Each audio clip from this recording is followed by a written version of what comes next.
কি রে, তোরে বারবার সাবধান করলাম, তাও জমি ছাড়লি না?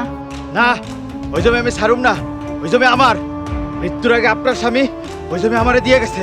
জোরপূর্বক জমি দখল কইরা আবার আমার মৃত স্বামীর নাম নিতেছস? তুই আজকের মধ্যে জমি ছাড়বি। কোনোভাবেই আমি ছাড়ুম না। দরকার হইলে আমি কোর্টে যাবো। কোর্টে যাবি? এই পারুলের বিরুদ্ধে মামলা লড়বি? মফিজ, বন্দুকটা দে।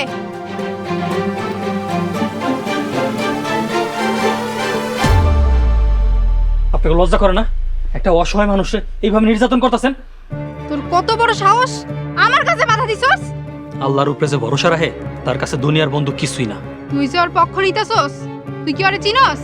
মানলাম আমি তারা চিনি না, কিন্তু আমার চোখের সামনে মানুষটার লগে এইভাবে অন্যায় অত্যাচার করা হইতেছে, আর আমি তারা রাস্তায় ফেলা রেখে চলে যাবো? আমার আল্লাহ তো আমার শিক্ষা দেয় নাই। ভাই, ভাই ও ভাত থেকে আমারে বাঁচান।